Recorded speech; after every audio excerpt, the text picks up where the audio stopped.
नमस्कार दोस्तों, स्वागत है आप सभी का मेरे यूट्यूब चैनल पर। मैं हूं आपका दोस्त वन रक्षक राजेंद्र सरोड़िया। देखिए दोस्तों, आज के इस वीडियो में हम सॉल्व करने वाले हैं प्रीपोजिशन टॉपिक के टोटल 20 प्रश्न।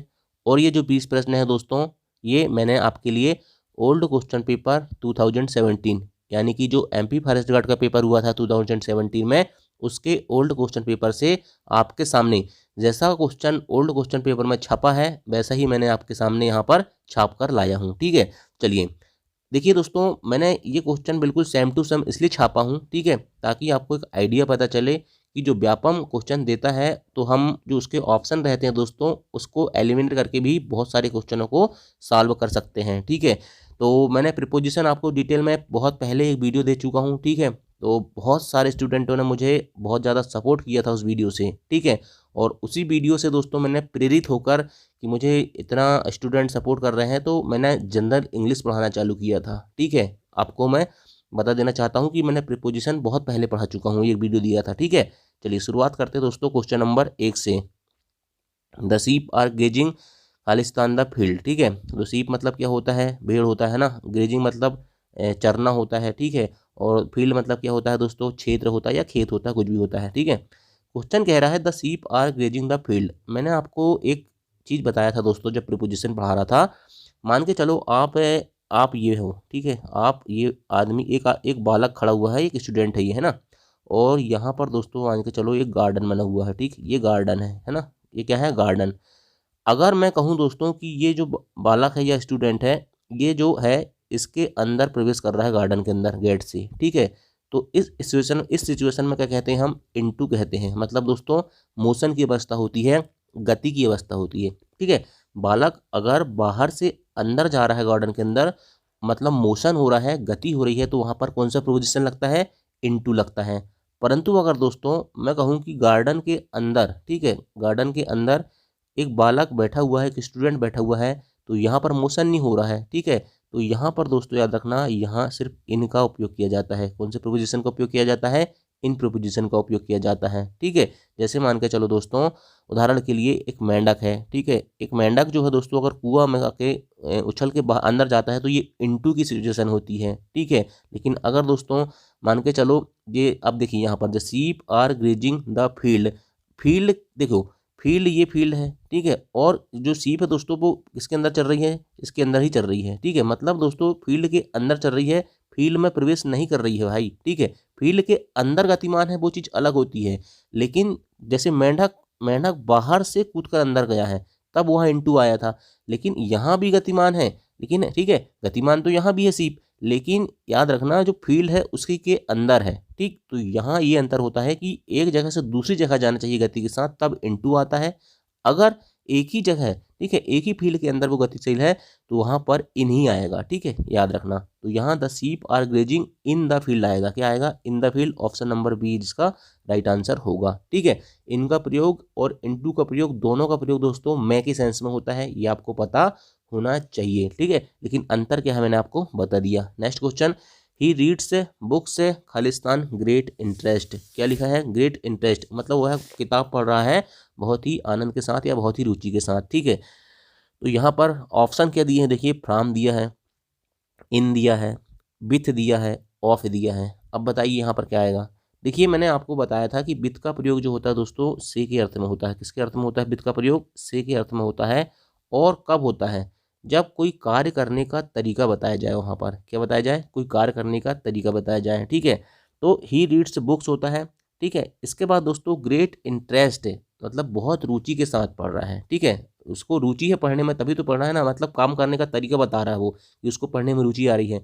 तो यहाँ पर दोस्तों क्या हो रहा है? वो तरीका बता रहा है काम करने का, और काम करने के तरीके में दोस्तों से के अर्थ में हमेशा किसका यूज होता है? विथ का यूज होता है। ठीक है, याद रखना, ही रीड्स बुक से विथ ग्रेट इंटरेस्ट। ठीक है, यहाँ इन तो किसी भी कंडीशन में नहीं आएगा ना, ऑफ भी नहीं आएगा और फ्रॉम भी नहीं आएगा। ठीक है, तो विथ यहाँ पर आंसर होगा। ठीक, चलिए नेक्स्ट देखते हैं।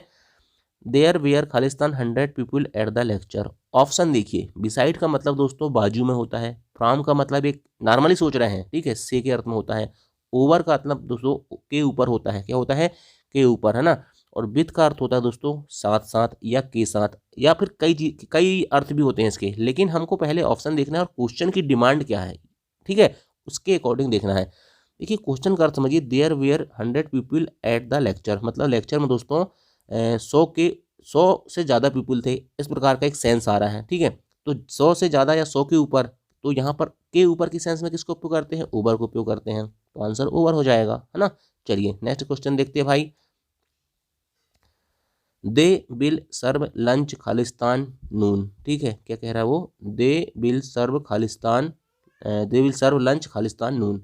यहाँ नून मतलब क्या है दोस्तों, आपको पता होना चाहिए, ये एक निश्चित समय होता है मेरे भाई, क्या होता है, निश्चित समय। और मैंने आपको बोला था कि निश्चित समय के पहले हमेशा किसका उपयोग किया जाता है, निश्चित समय और निश्चित जगह के आगे हमेशा एट का उपयोग किया जाता है। किसका उपयोग किया जाता है, एट का उपयोग किया जाता है, एट प्रीपोजिशन का उपयोग किया जाता है। देखिए अगर नून है, ठीक है, अगर डॉन है, मिडनाइट है, डस्क है, डे ब्रेक है, इस प्रकार के फिक्स टाइम आते हैं तो वहाँ हमेशा 8 लगता है। लेकिन अगर मॉर्निंग आ जाए, इवनिंग आ जाए और आफ्टरनून आ जाए तो याद रखना हमेशा वहाँ पर इन लगता है। ये बेसिक डिफरेंस है, इसको आपको क्या करना है, याद रखना है। इसलिए दोस्तों मैंने कहा कि एक्सेप्शन से क्वेश्चन आते हैं, है ना। तो याद रखना, आप इन द मॉर्निंग, ठीक है, in the evening, in the afternoon पढ़ते हो, लेकिन एट जो है दोस्तों फिक्स पोजीशन की जगह आते हैं, मतलब जो फिक्स टाइम है, निर्धारित समय है, नून, ठीक, नून जो है दोस्तों एक फिक्स टाइम है, क्या है, फिक्स टाइम है, ठीक है, इसलिए यहाँ पर याद रखना 8 आता है। लेकिन अगर आफ्टरनून की बात करूँ तो इन द आफ्टरनून आता है, ठीक है, इन द आफ्टरनून आता है, ठीक। चलिए नेक्स्ट देखते हैं। फाइटर से प्लेन से फ्लाई खालिस्तान अ वेरी ग्रेट स्पीड, ठीक है, मैंने आपको कितने बार बता चुका हूँ कि कीमत, चाल और दर, क्या बोला था, कीमत, चाल और दर की बात जब भी आएगी दोस्तों तो वहाँ पर क्या उपयोग होगा, वहाँ हमेशा एट प्रीपोजिशन का उपयोग किया जाता है। किसका उपयोग किया जाता है, एट प्रीपोजिशन का। Fighter planes fly a very great speed, speed बता रहा ना, तो चाल, कीमत और दर के आगे हमेशा क्या आता है, एट आता है। नेक्स्ट देखते हैं। The mouse looked Khalistan the चीज ग्रिडली। मैं आपको एक चीज़ बता देना चाहता हूँ दोस्तों कि मैंने आपको ना जो प्रीपोजिशन पढ़ाया था बहुत डिटेल में पढ़ाया हूँ, वो एक class more than sufficient for MP forest guard exam. मैं आपको बता देना चाहता हूँ 10वीं कक्षा का पेपर आएगा, ठीक है, 10th लेवल का पेपर आएगा, कोई एसएससी सीजीएल का लेवल का पेपर नहीं आता है एमपी फॉरेस्ट गार्ड का, ठीक है। बहुत छोटी छोटी बेसिक चीज़ें पूछती हैं और बेसिक चीज़ें ही नहीं बनती लोगों से, है ना, तो याद रखना बेसिक चीज़ें ही आती हैं फॉरेस्ट गार्ड के पेपर में, है ना। चलिए नेक्स्ट देखते हैं। The mouse looked Khalistan the चीज ग्रीडली, मतलब दोस्तों जो माउस है, मतलब जो चूहा है, वो लुक्ड मतलब देख रहा है चीज़ की तरफ बहुत एकाग्रता से। तो मैंने आपको एक चीज़ बोला था दोस्तों कि मतलब कोई लक्ष्य है, लक्ष्य किसका है, माउस का है, क्या है, जो चीज़ रखी हुई है उसकी तरफ देख रहा है। तो लक्ष्य का बोध कराने के लिए हमेशा क्या आता है, क्या आता है बताइए, लक्ष्य का बोध कराने के लिए मैंने हमेशा बोला था कि वहाँ भी एट का उपयोग ही किया जाता है। किसका उपयोग किया जाता है, एट का उपयोग ही किया जाता है, ठीक। चलिए। ए drop of tier trickled Khalistan हर चीक, ठीक है, देखिए टीयर मतलब आंसू होते हैं और चीक मतलब गाल होते हैं, ठीक है, आंख से आंसू बह के कहाँ निकल रहे हैं, गाल में बह रहे हैं, मतलब क्या आ रहा है, नीचे आ रहा है ना। और नीचे के अर्थ में क्या उपयोग किया जाता है, बिलो का उपयोग किया जाता है। किसका उपयोग किया जाता है, बिलो का। लेकिन बिलो और यहाँ पर डाउन भी लिखा हुआ है, ठीक है, तो यहाँ पर हमको क्या करना है, बिलो का उपयोग दोस्तों याद रखना, बिलो का उपयोग स्तर या लेवल को दिखाने के लिए किया जाता है। लेकिन यहाँ पर दोस्तों जब ऊपर से कोई वस्तु नीचे आ रही है, ठीक है, साथ में स्पर्श होके, वहाँ डाउन का उपयोग किया जाता है। क्लियर। चलिए नेक्स्ट देखते हैं। 3 स्पैरो पर्ज्ड खालिस्तान द ब्रांचेस ऑफ ट्री, देखिए यहाँ ब्रांचेस ऑफ ट्री बोला है तो बिलो आएगा, विथ आएगा, अंडर आएगा, ऑन आएगा। स्टूडेंट गलती क्या करते हैं दोस्तों, वो क्या करते हैं, बिलो अंडर इसमें दिमाग लगाने लगते हैं। लेकिन मैंने बताया इस क्वेश्चन क्या कह रहा है, देखिए the sparrow purge the branches of tree, देखिए ट्री कैसा होता है, ये ऐसा ट्री होता है ना, ये एक ब्रांच होती है, ब्रांच के ऊपर बैठा है, मतलब उससे चिपक के बैठा मेरे भाई। और जब भी कोई वस्तु किसी से चिपक के बैठी हो, ठीक, चाहे वो ऑन द टेबल हो, ठीक है, चाहे कुछ भी हो, तो वहाँ हमेशा ऐसा आता है, ऑन का उपयोग होता है। किसका उपयोग होता है ऊपर के सेंस में ऑन का उपयोग होता है, ब्रांचेस के ऊपर बैठा है वो, है ना। चलिए देखते हैं next question. Anil and Deepak were quit Khalistan the lecture, तो अनिल और दीपक ने लेक्चर के दौरान छोड़ दिए, ठीक है। तो यहाँ पर दौरान का सेंस आ रहा है, के दौरान, के दौरान को अंग्रेजी में क्या कहते हैं, ड्यूरिंग कहते हैं, ड्यूरिंग भी एक प्रीपोजिशन होता है, ठीक है, इसका उपयोग के दौरान के सेंस में होता है, ठीक है। चलिए। With an umbrella Khalistan my head, इसके बाद का क्वेश्चन मैं पढ़ूंगा ही नहीं, with an umbrella Khalistan my head, ठीक है, तो ओवर आएगा, इनटू आएगा, अंडर आएगा, बिटवीन आएगा। देखिए अम्ब्रेला के नीचे सर होता है कि सर के नीचे अम्ब्रेला होता है, बताइए बताइए मुझे। With an umbrella over my head, over आएगा ना, ठीक है, बिल्कुल आएगा। क्यों आएगा? क्योंकि दोस्तों ओवर मतलब क्या हो रहा है, ओवर मतलब होता है ऊपर, ठीक है, और सर के ऊपर क्या है, छाता है। क्या है? सर के ऊपर छाता है। क्या है? सर के ऊपर छाता है। इसलिए दोस्तों याद रखना यहाँ पर क्या आएगा, यहाँ पर आएगा आपका ओवर। क्या आएगा? ओवर आएगा। क्लियर? चलिए नेक्स्ट क्वेश्चन देखते हैं मेरे भाई। A real diamond can easily scratch a pane glass. एक जो शुद्ध, एक जो हीरा होता है दोस्तों, वो ग्लास की फलक को काट सकता है, कह रहा है ना। तो किसकी फलक को कह रहा है वो? ग्लास की मतलब कांच की। का के की, का के सेंस में किसका यूज होता है हमेशा? किसका यूज होता है बताइए मुझे। का के की के सेंस में हमेशा ऑफ का उपयोग किया जाता है। किसका उपयोग किया जाता है मेरे भाई? ऑफ का उपयोग किया जाता है। और ये ऑफ मेड फ्रॉम मतलब किससे बना हुआ है? ग्लास से बना हुआ है, मतलब बना हुआ, मेड फ्रॉम के सेंस में दोस्तों ऑफ का उपयोग किया गया है। Next question. He was totally ignorant Khalistan his progress. बताइए यहाँ पर क्या आएगा, यहाँ पर क्या कह रहा है बताइए मुझे। He was totally ignorant his progress, वह मतलब दोस्तों अपनी जो प्रगति थी उससे क्या था, अनभिज्ञ था। ठीक है, तो कहने का मतलब दोस्तों यहाँ पर अबाउट के बारे में सेंस आ रहा है। ठीक है, मतलब वो अपने खुद के बारे में, अपनी प्रगति के बारे में अनभिज्ञ था। के बारे में क्या सेंस आ रहा है, किसके बारे में सेंस आ रहा है? के बारे में या अबाउट जिसे हम कहते हैं। ठीक है, तो के बारे में या अबाउट के सेंस में किसका उपयोग किया जाता है हमेशा, बताइए मुझे। अबाउट के सेंस में हमेशा याद रखना ऑफ का ही उपयोग किया जाता है। किसका उपयोग किया जाता है? ऑफ का ही उपयोग किया जाता है। जब भी कोई बात कही जाए, जिसके बारे में बात की जाए, वहाँ हमेशा के बारे में, क्या के की आ रहा है ना, इसलिए याद रखना ऑफ का उपयोग किया जाता है। ठीक है, चलिए नेक्स्ट क्वेश्चन देखते हैं। नेक्स्ट क्वेश्चन है I get Khalistan 60 emails a day. मतलब दोस्तों मैंने 60 से ज़्यादा ईमेल एक दिन में प्राप्त किए। तो बिटवीन तो दो मतलब के बीच में अर्थ होता है, फ्रॉम मतलब ये तो से मतलब टाइम प्रोपोजिशन हो गया, विथ भी दोस्तों साथ साथ, ओवर आएगा यहाँ पर। ठीक है, मैंने 60 से ज़्यादा ईमेल, 60 के ऊपर ईमेल एक दिन में प्राप्त किए, तो आंसर क्या आएगा? ओवर आएगा। ठीक, चलिए। ही वाज ग्रेटेड खालिस्तान आर्मी ऑफ स्क्रीमिंग टीनेजर्स। मतलब दोस्तों जो उसका स्वागत किया गया किसके द्वारा? शोरूल करते हुए बच्चे लोग होते हैं ना, उनके द्वारा। ठीक है, तो an army of screaming teenagers. ठीक है, तो यहाँ पर क्या आएगा बताइए। ऑन आएगा, वाई आएगा, ऑफ आएगा, या ओ डबल एफ आएगा, बताइए क्या आएगा। यहाँ पर दोस्तों याद रखना ये क्वेश्चन क्या कह रहा है, बहुत अच्छे से समझने का प्रयास करिए। देखिए, ही वाज ग्रीटेड मतलब उनका स्वागत किया गया किसके द्वारा? An army of screaming teenagers मतलब जो चिल्लाते हुए किशोर होते हैं, बालक होते हैं, उनके द्वारा। मतलब के द्वारा या बाई का सेंस आ रहा है। किसका सेंस आ रहा है? के द्वारा बाई का सेंस आ रहा है, इसलिए आंसर क्या हो जाएगा? बाय आएगा। ठीक है, चलिए नेक्स्ट देखते हैं। देयर इज अ मिरर खालिस्तान द सिंक। अब बताइए मुझे, मिरर और सिंक की बात करते हैं, तो सिंक के ऊपर मिरर होता है कि मिरर के नीचे सिंक होता है? ये आपका सिंक होता है मेरे भाई, यहाँ पर आप मुंह धुलते हो, ये आईना होता है। तो सिंक के ऊपर क्या होता है बताइए मुझे। सिंक के ऊपर मिरर होता है ना, तो एबोव द सिंक हो जाएगा। क्लियर? चलिए, बाकी ऊपर के अर्थ का इनटू तो मैंने बता दिया, गतिमान अवस्था में। ऑफ का मतलब तो कुछ होता ही नहीं, फ्रॉम का मतलब यहाँ उपयोगी नहीं है उसका। ठीक है, चलिए नेक्स्ट देखते हैं। She was holding a folder Khalistan her arm. ठीक है, एक आदमी बनाने का प्रयास करूंगा मैं। ठीक, ये आदमी बना दिया मैंने, मान के चलो ये सर उसका और ये दोनों हाथ है।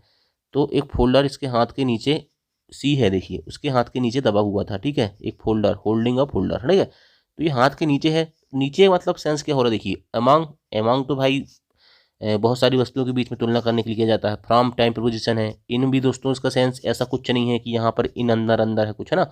अंडर का उपयोग होगा। किसका उपयोग होगा? अंडर का उपयोग होगा। हाथ के नीचे है ना। चलिए नेक्स्ट देखते हैं, बाहाँ के नीचे है ना। Sameer place badminton in the park Khalistan his house. अब देखिए यहाँ पर ऑप्शन देखिए, पहले टू आएगा क्या? हिज हाउस ऐसा कुछ नहीं लग रहा। फ्रॉम आएगा कि फ्रॉम तो होती इन टाइम प्रोपोजिशन है। बिहाइंड, हाँ बिहाइंड हो सकता है। देखिए, इन द पार्क, पार्क के अंदर खेल रहा है। बिहाइंड हिज हाउस हो सकता है घर के पीछे। ठीक, चलिए देखते हैं next question. They are swimming in the pool खालिस्तान the sport complex. In the pool ठीक है।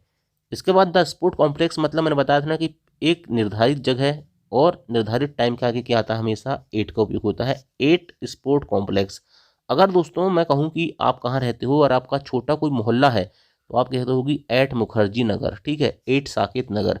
लेकिन अगर मैं कहूँ कि आप दिल्ली में रहते हैं तो आप कहोगे इन दिल्ली। क्या कहते हैं? इन दिल्ली। मतलब बड़ी जगह है ना ये, ठीक है। दिल्ली के अंदर कहीं भी हो सकता है, लेकिन 8 एक फिक्स जगह हो जाती है यार। उन्होंने हमको कौन से नगर जाना है? मुखर्जी नगर जाना है, ठीक है। इसलिए फिक्स क्या है, वो एक जगह है ना। चलिए इसलिए वहाँ 8 लगाते हैं। नेक्स्ट क्वेश्चन है, this dog does not belong Khalistan anyone. बताइए यहाँ पर क्या आएगा? This dog does not belong Khalistan anyone. मतलब दोस्तों ये कुत्ता जो है किसी का नहीं है, ऐसा कुछ सेंस असमा आ रहा है। देखो आपको अगर अर्थ भी नहीं समझ में आ रहा है ना, तो आप समझने का प्रयास करो कि क्वेश्चन कहना क्या चाहता है। दो चार अर्थों का समझ में आ जाएगा ना, दो चार वर्ड की आपको यदि हिंदी मीनिंग पता होगी तो आप समझ जाओगे, है ना। This does not belong anyone, मतलब ये कहने का मतलब क्वेश्चन ऐसा कह रहा है कि ये कुत्ता जो है वो किसी का नहीं है, ऐसा कुछ पता चल रहा है, इस टाइप का सेंस निकल रहा है, ठीक है। तो देखो एनीवन का मतलब होता है दोस्तों कि किसी का नहीं है ना। और यहाँ पर दोस्तों याद रखना, ये किसी की तरफ इशारा कर रहा है। क्या कर रहा है? एक इशारा कर रहा है कि किसी का नहीं है कुत्ता, ठीक है। और जब भी इशारे की बात होती है तो हम किसका उपयोग करते हैं? मैंने बताया था ना कि इशारा हो चाहे लक्ष्य हो तो वहाँ टू का उपयोग करते हैं, ठीक है। चलिए नेक्स्ट देखते हैं। The boys become violent when the watchman refused them entry. अब बताइए एंट्री करना है तो कहाँ होगा? इनटू द पार्क होगा? क्या ओवर द पार्क होगा? मैंने बताया था एंट्री जब भी होगी तो इनटू द पार्क ही होगी, ठीक। नेक्स्ट क्वेश्चन, 20 क्वेश्चन का आंसर हो जाएगा ऑप्शन नंबर बी। तो ये हो गए 20 प्रश्न, ठीक है। कितने हो गए? 20 प्रश्न। मैं ये देखना चाहता हूँ दोस्तों कि आज, अच्छा चलो एक क्वेश्चन का आंसर देना, ठीक है। एक क्वेश्चन का आंसर देना मुझे। मैं क्वेश्चन पूछना चाहता हूँ आपसे। क्वेश्चन पूछूं क्या नहीं पूछूं? पूछता हूँ, ठीक है। और वो क्वेश्चन पूछने का मेरा मुख्य उद्देश्य क्या है आपको बाद में बताऊंगा। आप मुझे ये बताना कि दोस्तों कि जो मुगल वंश था, ठीक है, मुगल वंश था, मुगल वंश का संस्थापक कौन था, ठीक। और ये क्वेश्चन पूछने का मेरा एकमात्र उद्देश्य ये है दोस्तों कि मैंने जो वीडियो बनाया है, इतनी मेहनत किया है, ठीक है, 17 मिनट की मेहनत वीडियो बनाने में और 2-3 घंटे की मेहनत टाइप करने में, ठीक है। तो मैं ये देखना चाहता हूँ कि कितने स्टूडेंट यहाँ तक पहुँचे हैं। मुगल वंश का संस्थापक कौन था, इसका आंसर जो देगा तो मैं ये मान के चलूँगा कि उसने यहाँ तक वीडियो देखा है। तो आपको मुगल वंश का संस्थापक का नाम बाबर लिखना है ऑप्शन में, ठीक है। जिसने लिखा और तो मैं समझ जाऊंगा कि उसने यहाँ तक वीडियो देखा है, नहीं तो मैं समझ जाऊंगा कि स्टूडेंट वीडियो नहीं देख रहे हैं। तो मैं मेहनत नहीं करूंगा इंग्लिश में, इंग्लिश की वीडियो नहीं बनाऊंगा। Thank you. जय हिंद, जय भारत।